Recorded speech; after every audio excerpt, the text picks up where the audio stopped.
මේ වීඩියෝ එකේදී මම කතා කරන්නේ කොහොමද ER ඩයග්‍රෑම් එකක් අපි නිසියාකාරව ඩිසයින් කරගන්නේ කියලා. මම මේ ER ඩයග්‍රෑම් එක ඩිසයින් කරලා තියෙන්නේ buying and selling application එකකට. අපි දැන් බලමු කොහොමද මම මේක ඩිසයින් කරගෙන තියෙන්නේ කියලා. මේ තියෙන්නේ මම ඩිසයින් කරගත්ත ER ඩයග්‍රෑම් එක. මේක මම යම්කිසි රටාවකට තමයි නිර්මාණය කරගෙන තියෙන්නේ. මේ තියෙන්නේ buyer ගේ ටේබල් එක, මේ තියෙන්නේ seller ගේ ටේබල් එක. ඔයාලා බලන්න ඇති ඇයි මම බයර්ට සහ සෙලර්ට වෙනම ටේබල් දෙකක් දාලා තියෙන්නේ එක යූසර් කියලා ටේබල් එකක් දාලා මේ දෙගොල්ලම එකට රෙජිස්ටර් කරන්නේ නැතුව කියලා. මට මෙතන උවමනා කරේ බයර්ට සහ සෙලර්ට වෙනම රෙජිස්ටර් පේජ් දෙකක් ගේන්න. මොකද මට යම්කිසි අවශ්‍යතාවයක් આવොත් බයර් සහ සෙලර්ස්ලා වෙන් කරලා හඳුනා ගන්න මට පහසුයි බයර්ට වෙනම පේජ් වෙනම ටේබල් එකකුත් සෙලර්ට වෙනම ටේබල් එකකුත් තියෙන එක.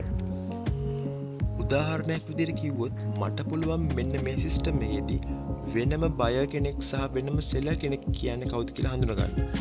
මේකේ තියෙන මට තියෙන ප්‍රතිලාභ තමයි සෙලර්ලට සහ බයර්ස්ලට වෙනම ගනුදෙනු කරන්න හැකි වෙන එක. ඒ කියන්නේ මට අවශ්‍ය වෙනවා සෙලර්ස්ලට වෙනම මීටින් එකක් ගන්න. එතකොට මට සෙලර් ටේබල් එකේ සියලු දෙනාම එකවර දැනුවත් කිරීමේ හැකියාවක් මෙන්න මේ සිස්ටම් එකේදී හැදිලා තියෙනවා. ඒ විතරක් නෙමෙයි මට අවශ්‍ය වෙනවා බයර්ස්ලගෙන් හොඳම බයර්ස්ලා තෝරන්න. උදාහරණයක් විදිහට වැඩිම මගෙන් ප්‍රොඩක්ට් මිලදීගෙන තියෙන බයර්ස් තෝරලා යට gift එකක් දෙන්න මට ඕනේ වෙනවා. එතකොට මට යූසර් කියලා දෙගොල්ලම එක ටේබල් එකේ දාගෙන තිබ්බොත් මට ප්‍රශ්නයක් ඇති වෙනවා කොහොමද මම බයර්ස්ලා වෙන් කරලා හඳුනාගන්නේ කියලා.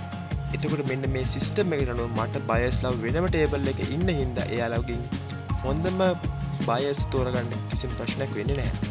මම මේ කතා කරේ මෙන්න මේ සිස්ටම් එකට අපි ER ඩයග්‍රෑම් එක හදපුවාම තියෙන වාසි ගැන.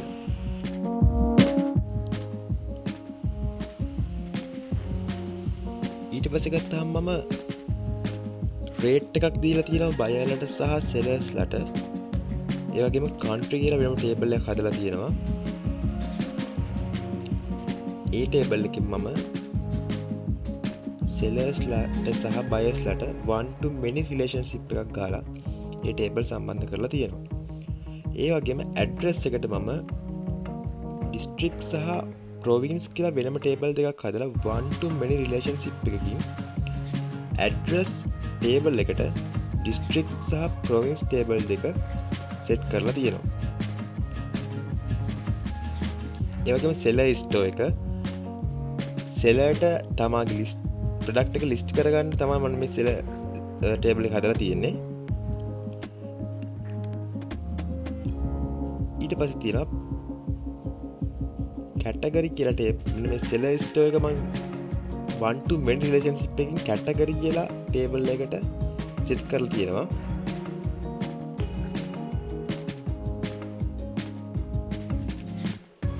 ඊට පස්සේ brand කියලා ටේබල් එකකුත් තියෙනවා. මෙන්න මේ brand කියන ටේබල් එකත් මම සෙලර් ස්ටෝර් එකට one to many relationship එකකින් සෙට් කරලා තියෙනවා. ඊට පස්සේ තියෙනවා අපිට product table එක. product table එකේ තමයි මම product view වෙන විදිහට හදලා තියෙන්නේ. මෙන්න මේ product table එකේ පුළුවන් buyer කෙනෙකුට ඇවිල්ලා seller කෙනෙක් දාලා තියෙන product මිලදී ගැනීමේ හැකියාව මෙන්න මේ product table එකේ තියෙනවා. මිලදී ගැනීමදී මෙන්න මේ order method කියන table එක හරහා මෙන්න මේ ආකාරයට shipping method එකක් එයාට තෝරන්න පුළුවන් හැකියාව තිබෙනවා. ඊට පස්සේ ගත්තාම මම මෙන්න මෙතන admin කියලා ටේබල් එකක් හදලා one to many relationship එකකින් කෙලින්ම product table එකට set කරලා තියෙනවා. ඒයි කිව්වොත් මට අවශ්‍ය වෙනවා එකපාරටම seller කෙනෙක් වැරද්දක් කරොත් admin හරහා එයාගේ listing එක remove කරන්න. අන්න ඒකට තමයි මම adminට ID එකක් දීලා password එකක් දීලා කෙලින්ම product table එකට එයාව set කරලා තියෙන්නේ.